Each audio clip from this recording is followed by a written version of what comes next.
गुज्जो मां रिपोर्ट कर रहिया शहबाज़ अली मल्हा। गुज्जे जो नौजवान गुटखे खाइण वारे बात जे कैंसर में मुब्तला थी वियल गुज्जे वासी पोइ फ़ौत थी वियो।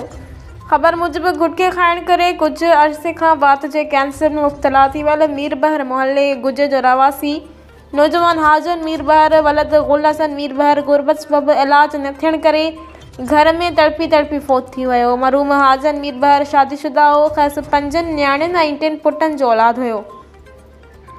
चांहि ठाहिण जो कारीगर हाजन मीरबहर मुख़्तलिफ़ होटलुनि ते मज़दूरी करे पंहिंजो ऐं घर भातियुनि जो पेट पालींदो हो। 1 साल अॻु बात जे कैंसर में मुब्तला थियण खां पोइ घर जा टपड़ विकिणे ऐं हणा विड़ा करे इलाज कराईंदो रहियो, पर गुरबत सबबि इलाज जे वधीक सघ न सारे सघियो ऐं कुझु महीना लाॻीतो घर में ई अज़ियत भोगींदो रहियो। मरहूम खे गुज्जे में शाह यकीन जे क़ब्रिस्तान में मिटी मां हवाले कयो वियो। पोती हाजन मीरबहर प्रेस क्लब गुज्जो जे ऑफिस सेक्रेटरी शहबाज़ अली मीरबहर जो सोट हो।